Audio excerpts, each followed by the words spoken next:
بسم الله الرحمن الرحيم الحمد لله رب العالمين وصلى الله وسلم وبارك على نبينا محمد وعلى آله وصحبه أجمعين أما بعد السلام عليكم ورحمة الله وبركاته. How long do we have for the second session? 1 hour? Or? 1 hour exactly, huh? Till 12 o'clock. طيب. So, we now have this very compelling question, which is, do the companions legislate? Do the companions legislate? Huh? So it's in red in front of you, saying no. But I have a problem. If they do not legislate, how can we accept that Friday has 2 adhan, while at the time of the Prophet ﷺ, it had 1 adhan? How can we explain that the Prophet ﷺ flogged those who drank intoxicants 40 lashes, while Umar, may Allah be pleased with them, made them 80 lashes? We have a number of cases that may not seem to be as we claim, and that is the companions do not legislate. So do they legislate or not? Again, the question, compelling question. The answer is in red. No, they don't. So how do we understand some of the incidents where the companions did something the Prophet did not do? First of all, a well-known fact that the companions do not innovate. Bid'ah is not acceptable by the companions because they never ever innovated. Ground rule number 1. Ground rule number 2.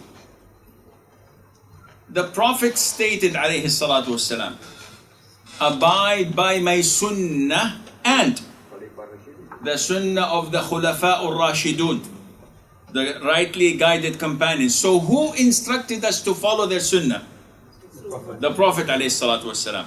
So they do not legislate, but rather may improvise in things that Islam needs, and the Prophet indicated to only follow them. Who are they? Abu Bakr, Umar, Uthman and Ali. And if you look, you will find everything that they have come up with serves Islam and doesn't go against it. The biggest thing and most prominent of all is the compiling of the Quran. It was Abu Bakr, may Allah be pleased with him. Or was it Uthman? Uthman approved by Abu Bakr. Abu Bakr or Uthman? Abu Bakr approved. It was both. The first compilation was by Abu Bakr. And this was when the Hurub al-Riddah, the wars of apostasy, took place. A lot of those who memorized the Quran were martyred.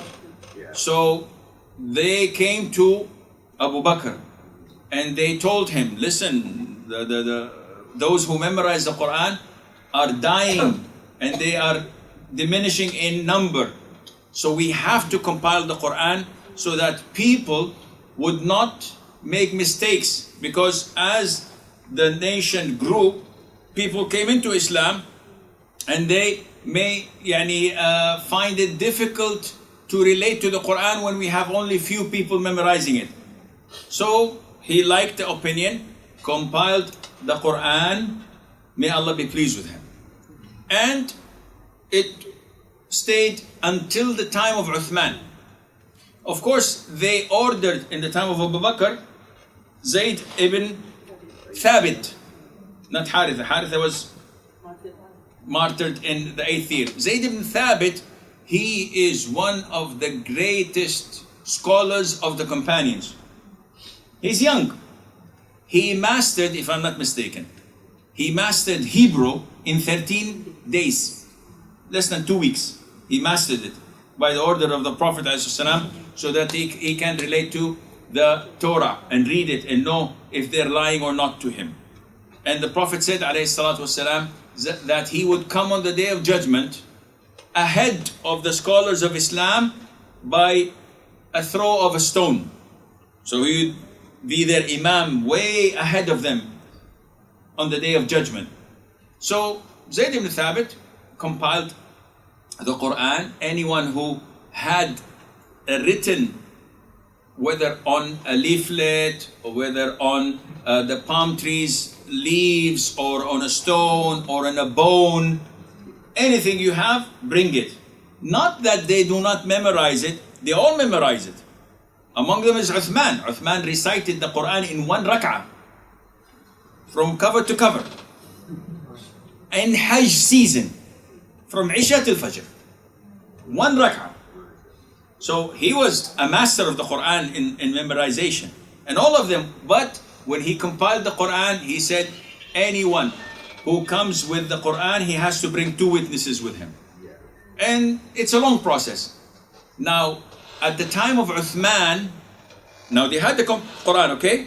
At the time of the Uthman, a lot of the nations entered into Islam. So the Persians, the Egyptians, the Syrians, the Coptics accepted Islam, and people had different dialects.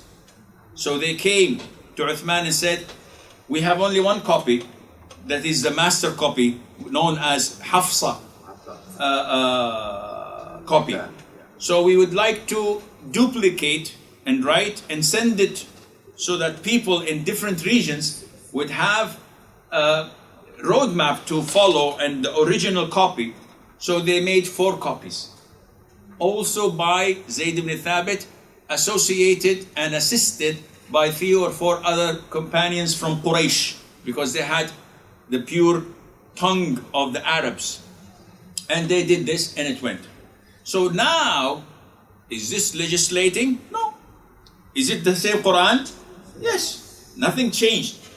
But this was not practiced at the time of the Prophet ﷺ, though the prophecy was there. One would say, how dare they do something that was not done at the time of the Prophet ﷺ? Allah says, Alif Lam Mim, ذَلِكَ الْكِتَابِ. That is the book. Which book? The Quran. But it wasn't compiled. Allah telling us it is a book, which means that it will be compiled, and it was compiled. So companions do not legislate. Rather, the 4 caliphs, Abu Bakr, Umar, Uthman, and Ali, may Allah be pleased with them, they would improvise with little rulings that pertain into the protection of Islam. طيب.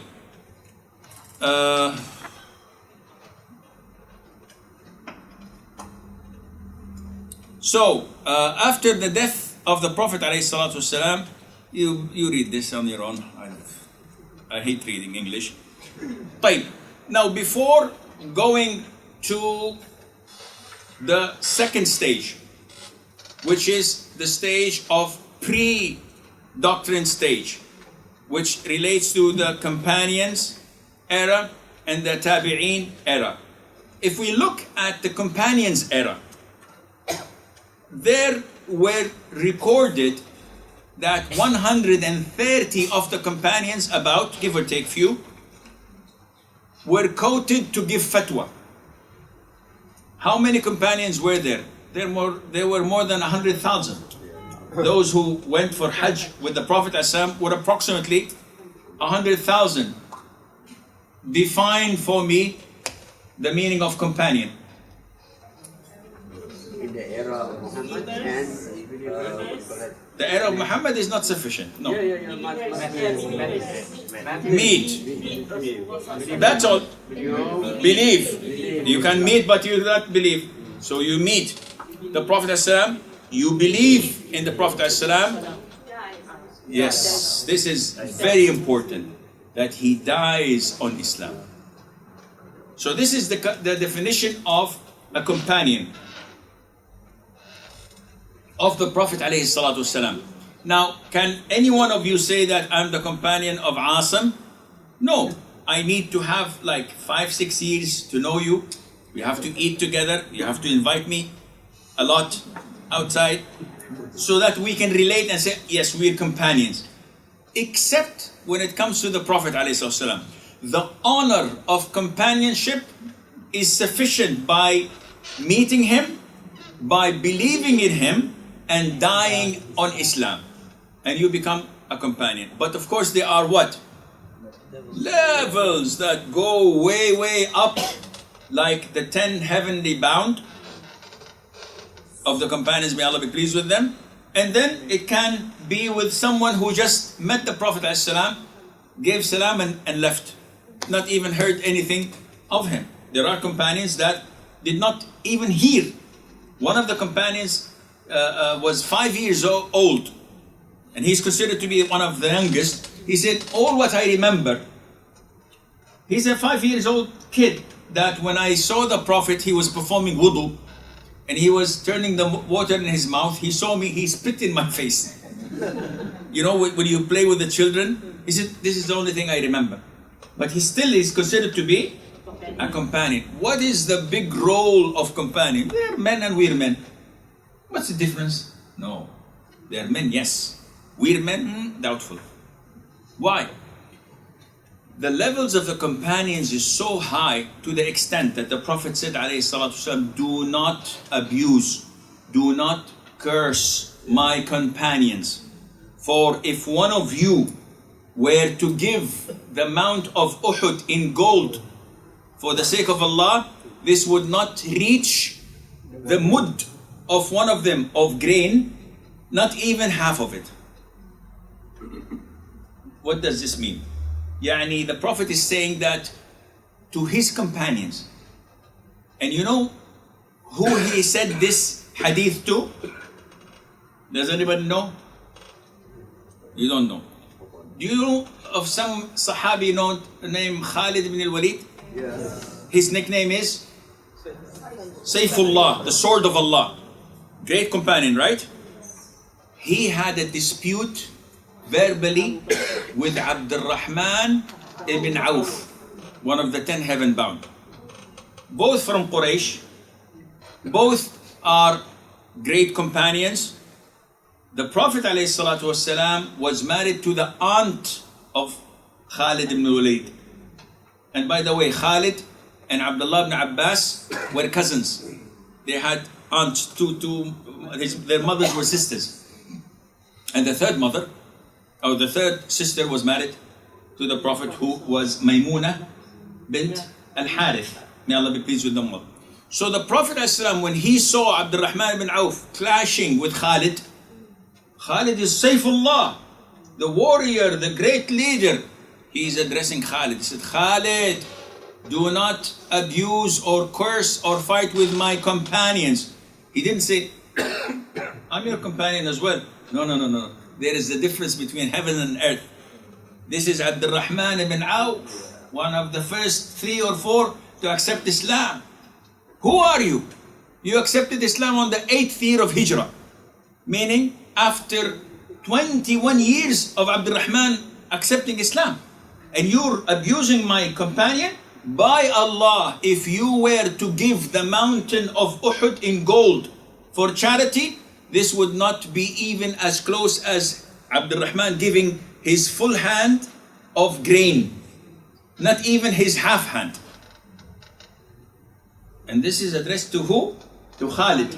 Now, nowadays we find imbeciles, hypocrites, talking about the companions of the Prophet ﷺ, slandering them. I'm not talking about Rafida Shia. These are trash. I'm not even mentioning them. I'm talking about people who call themselves Sunnah, come on live TV, talking ill about Muawiyah ibn Abi Sufyan. He used to scribe the Quran when the Wahy was revealed. The Prophet would tell him, Muawiyah, come write. His father is Abu Sufyan ibn Harb, who was an enemy but then became a companion and then died in the cause of Allah. His sister is the mother of the believers. al-Mu'mineen, what's her name?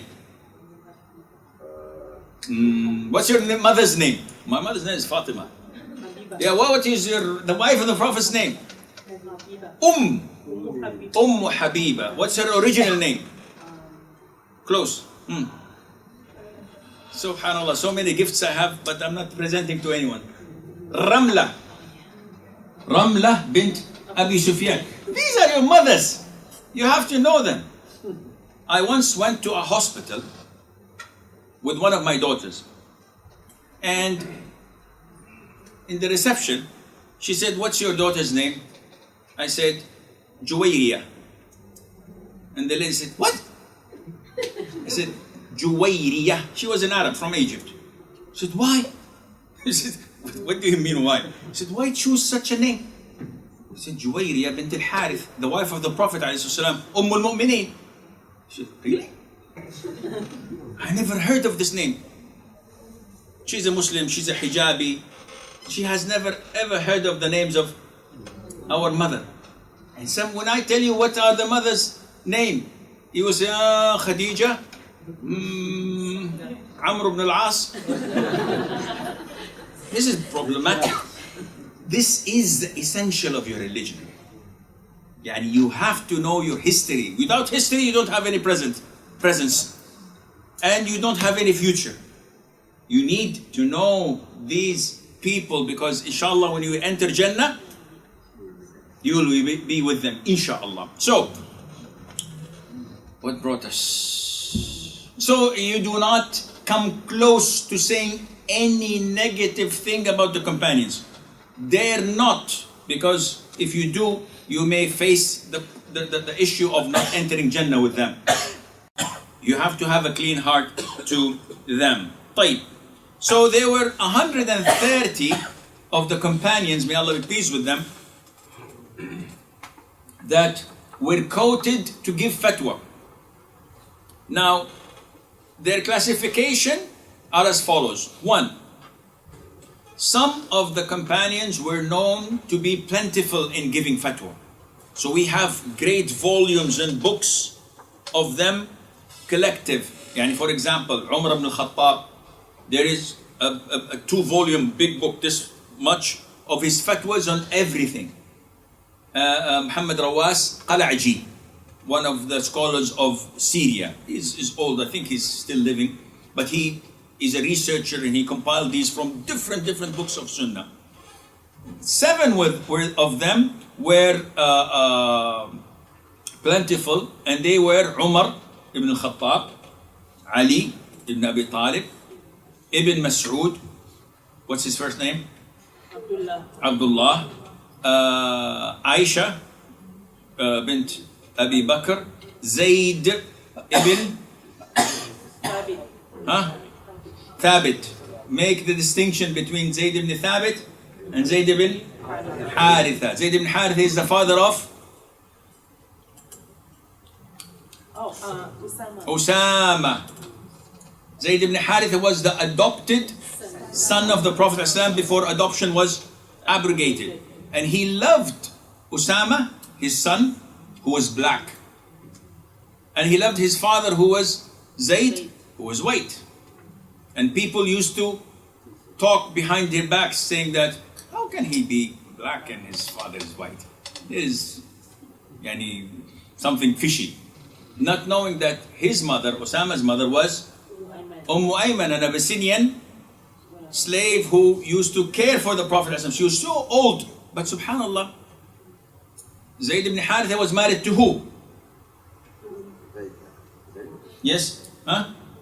Who? Zainab bint Jahsh. She is the cousin of the Prophet ﷺ. She was from Quraysh, and the Prophet advised her to marry his freed slave, adopted slave. She married him, but she did not like him. He used to complain to him, and she used to complain. But he would say, keep staying, and be patient.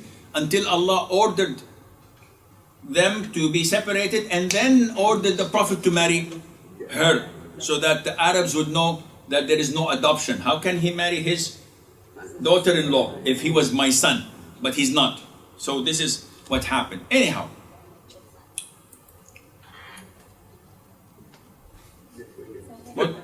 Zayd, yes. So Zayd ibn Thabit is the scholar of the companions, and Ibn Abbas, his name is Abdullah. We often see and hear the Abadilah. They saw Abadilah of the companions. They're referring to Abdullah ibn Umar, Abdullah ibn Mas'ud, Abdullah ibn Abbas, and Abdullah ibn Amr ibn al-As, and also there is Abdullah ibn Zubayr. So these 5 Abadilah narrated hadith. They were scholars who used to give fatwa depending on little or more, more. So we have Ibn Umar, may Allah be pleased with him. So the 3 Abadilah, Ibn Mas'ud, Ibn Umar, and Ibn Abbas, were among those scholars who used to give a lot of fatwa. We have so many big volumes. Stage 2, the moderate. Not a lot, but not what? Little. And they were 13. Among them was Abu Bakr, Uthman, Salama. Who's Salama? The mother of the believers, the wife of the Prophet ﷺ. Anas ibn Malik, Abu Sa'id al-Khudri, Abu Hurairah, Abdullah ibn Amr ibn al-As, Ibn al-Zubair, that's his Abdullah ibn al-Zubair, Abu Musa al-Ash'ari, Jabir ibn Abdullah, Mu'adh ibn Jabal, Sa'd ibn Abi Waqqas, Salman, who's Salman? Al-Farisi, not any other Salman. These companions, may Allah be pleased with them, if we would just like to give a preview, it will take our day. But living with the companions is second to none. You have to see, when you study tafsir, you refresh your heart. But sometimes it becomes bored. Not because you're a kafir, but this is human nature. Sometimes you pray Qiyamul Layl, you become bored. So does that mean I'm sinful? No. This is human nature. You get bored. So you have to change. Now, if you study tafsir, if you study fiqh, if you study hadith, and you become bored, what to do? PlayStation 4?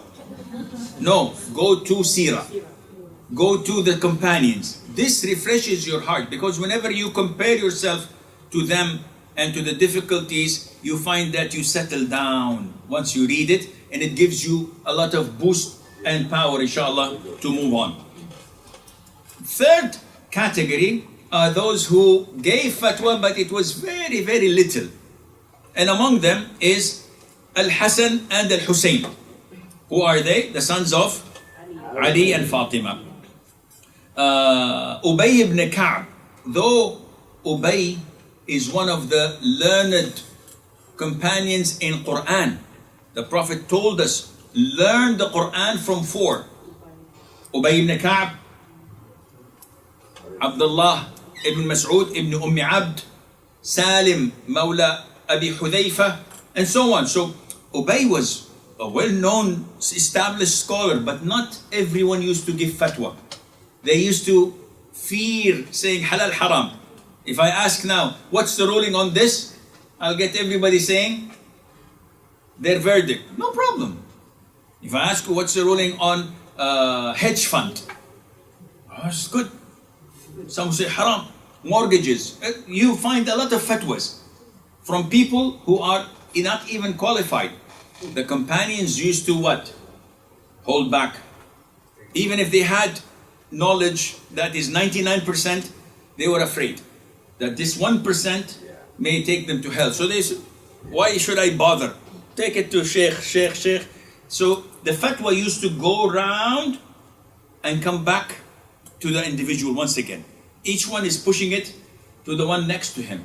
Unlike what we do today, we have this, I wouldn't say it, call it courage, but it is carelessness. When you have people saying, yeah, halal, no problem. Or haram, without proper knowledge. So, Ubay ibn Ka'b, Abu Ayyub al-Ansari, Asma bint Abi Bakr, Zayd ibn al-Arqam, Thawban, the servant of the Prophet ﷺ, and so on. طيب. We move on to the different categories. Ibn al-Qayyim says, jurisprudence and knowledge have spread in the nation by the hands of the students of Ibn Mas'ud, Zayd ibn Thabit, Abdullah ibn Umar, and Abdullah ibn Abbas.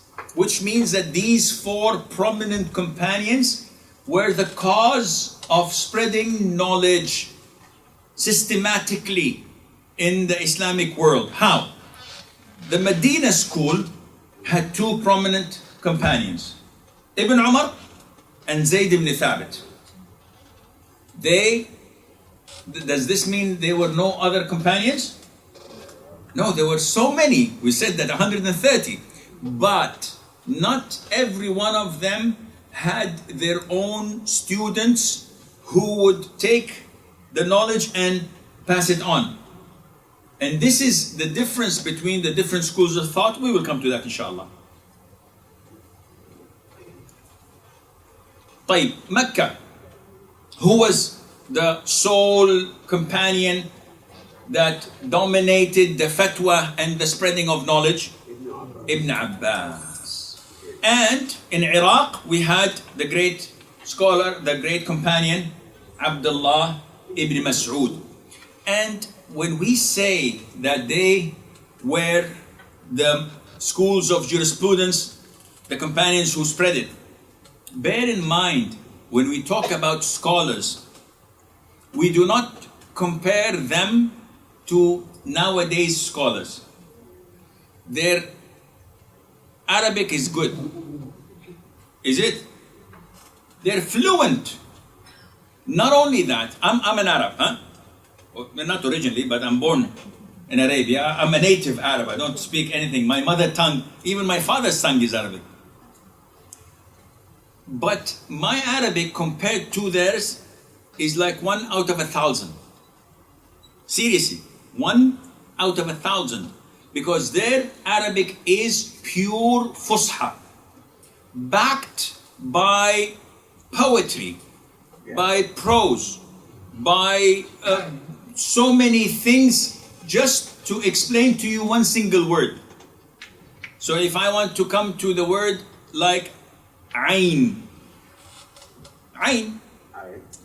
they, in Usul al-Fiqh, this is the basic we study, not as an example. Any student of knowledge, when they go to university, in the subject of Usul al-Fiqh, they bring you the difference in meaning of one word to emphasize the importance of Arabic. You cannot be a student of knowledge without Arabic. Full stop. And we always give the example of Ain in Arabic. It refers to the letter in the alphabet. Ain, Ghain, okay? It also refers to the eye. It's called Ain. It refers to a spy who comes because he snoops around. It refers to the spring. Aynan fiha tusamma salsabila. Okay? So it's a spring coming from, it refers to the entity of the thing. Aynu shay. Aynu shay, the thing itself, the entity of the thing. So many meaning for one word. If you don't know Arabic, you are gone. And I always give this example. I don't know if I always give it or not, here, somewhere else. I was doing a course in Emirates about the funeral preparation. If a person dies, how to shroud him, how to wash him, the things we do, the things we don't, before death, after death, the prayer, the burial. So I was reading in one website of America, of an imam of America. America, khalas. It's correct. It has to be. So the man is saying, the imam is translating a hadith. He says 7 are martyrs in Islam other than those who die in the battlefield. So he's saying the one who dies under a collapsing building, in fire, drowning, and stabbed. stabbed by a knife. First time I hear this, so I know the hadith by heart. So I said, what is this? In reading the Arabic, the word is mat'un. Mat'un has two meanings. One, stabbed with a knife. The other meaning is plague.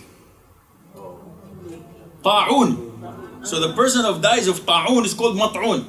So the man, because being not Arab, so says, one of the martyrs is the man being stabbed. So if I'm in Harlem, and a man says, hey, give me your wallet, or I'll stab you. I said, Alhamdulillah, I'm a martyr.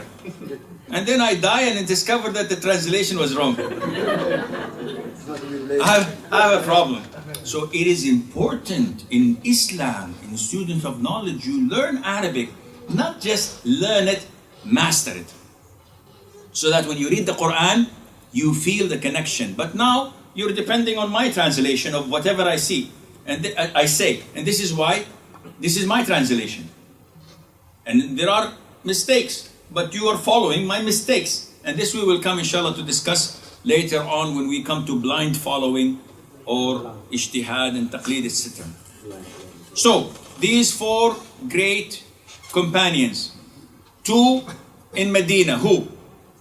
Zayd ibn Thabit, Abdullah ibn Umar. One in Mecca, Abdullah ibn Abbas. One in Iraq, Abdullah ibn Mas'ud. Again, their knowledge is none compared to us. It's sufficient to know that Abdullah ibn Mas'ud said, I've taken from the mouth of the Prophet ﷺ straight more than 70 surah. How many surahs of the Quran? 114. Yani he missed 44 surahs. He wasn't there, but he took it the following hour or the following day from the but he took from the Prophet's mouth straight more than 70 surahs. We don't even learn the Quran from a Sheikh. We just learn it from maybe memorizing it in the masjid. Or there are scholars who memorize the Quran to the Prophet with a chain of narrators. So he says, he comes to you, my Sheikh is so-and-so. He learned from his Sheikh so-and-so, so-and-so, so-and-so, to the Prophet ﷺ. Their knowledge is like ours? Definitely not. So knowledge is something that is really heavy. It's not something that you go like to McDonald's drive-through, one Big Mac and one McRoyal, please. And you move on. This is not knowledge. This is drive-through knowledge. This is drive-through knowledge. You have to develop. You have to devote time. You have to spend 8-9 hours a day reading, researching, calling. Sheikh, I read this. What is the meaning of this? I don't understand. You have to communicate, not just attend the course and that is it. You have to pay more attention, inshallah. طيب. Jurisprudence, al-Fiqh, in the Tabi'een era. Now, these companions had disciples, had students. So in Medina, who were the students? We find that we had the 7 jurists known as al-Fuqaha al-Sab'ah. And we had Salim, Nafi' and al-Zuhri. What is this? Now, if we would like to go into details, this would take a full day, because you have to know who are the 7 jurors. But I'll give you the name. Everybody knows Sa'id ibn al-Musayyib, one of the great Tabi'een. One of the most well-known facts about him, he said that I prayed in the masjid of the Medina for 50 years in the first row. Never missed the first row. And for 40 years, I prayed 50 years, never missed the takbirat al-ihram. But 40 years of them, I never looked at the back of someone in front of me, because there was no one in front of me.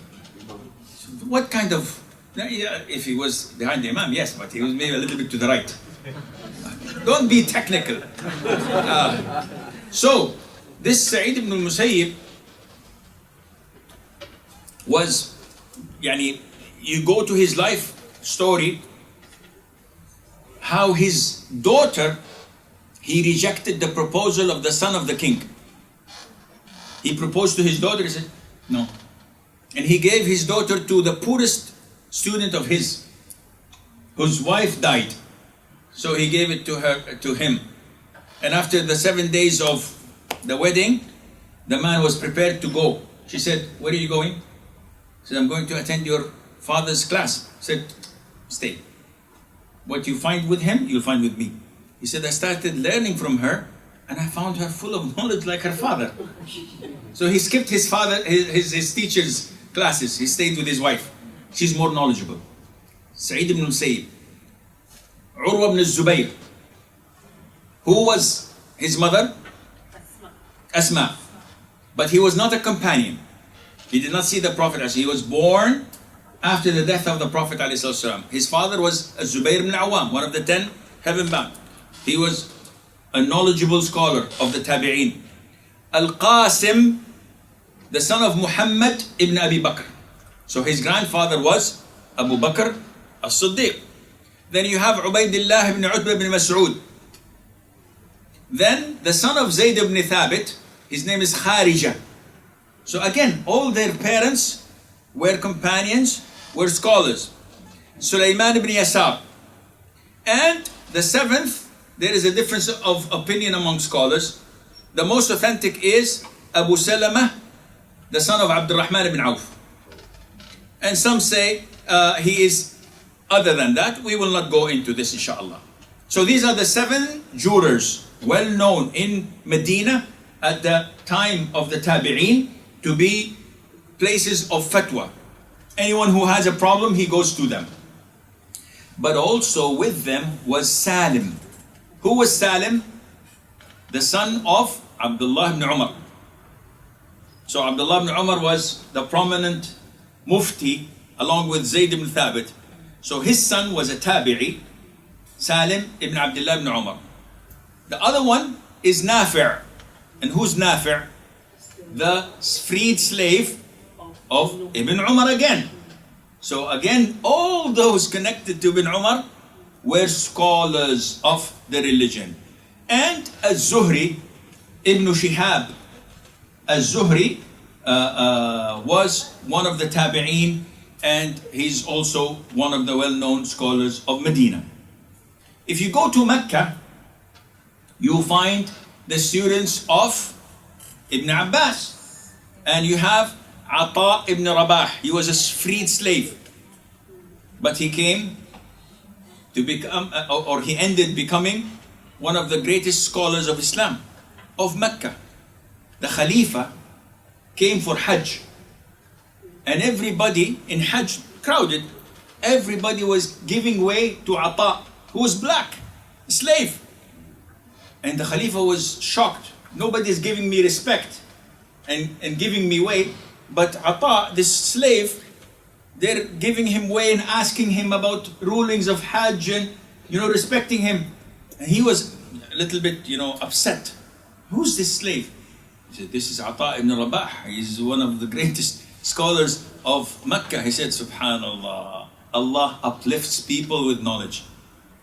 This is why he's deserving it, because of his knowledge. I am the king, nobody's even looking at me. And there is Tawus, there is Mujahid, there is Ikrimah.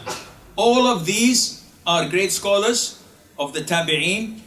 If you open the book of Ibn Kathir, you will always find them interpreting the Quran, giving tafsir, because Ibn Abbas was the leader of interpreting the Quran, so they were carrying it to us. If you go to Al-Basra, where is Al-Basra? In Iraq. So at the time of the Tabi'een, we had 2, Basra and we had Kufa. These 2 prominent cities. In Al-Basra, we had the famous Tabi'i, Al-Hasan Al-Basri. Then you have Ibn Sirin, Muhammad Ibn Sirin, and you have Abu Qulabah, and you have Qatada. When you go to Al-Kufa, you have also the students of Abdullah ibn Mas'ud. You have Alqamah and his student Ibrahim al-Nakh'i, you have Masruq, you have Ubaidah, and you have Shuraih al-Qadi. But again, this is for your own homework. You go and study their names and go into their biography and learn their way of acquiring knowledge and how they spread the knowledge of ad-Din. طيب. Now we move on to the third category, which is the period of the schools of thought. We have 4 prominent schools of thought, led by the Imams who established these schools of thought. Number 1, Abu Hanifa, born in year 80, died in year 150. Malik, born in 93, died in 179. Al-Shafi'i, born in 150. We've seen 150 here before, right? Yeah. When? So he was born when Abu Hanifa died. And he died in 204. Ahmad, and please remember these figures, the birth and the death, because later on in the presentation it's missing. So you may need to add it. Born in 164 and died in 241. طيب, before we go to the 4 Imams, the 4 great schools of thought, we have to special mention the Imams of extinct schools of thought. We have Al-Hasan al-Basri, who had his own school of thought. We have Sufyan al-Thawri. We have Al-Imam al-Awza'i of Lebanon. We have Al-Layth ibn Sa'd of Egypt. And Al-Layth ibn Sa'd, for example, was a contemporary of Imam Malik. Yet they all say that Al-Layth ibn Sa'd was more knowledgeable than Imam Malik.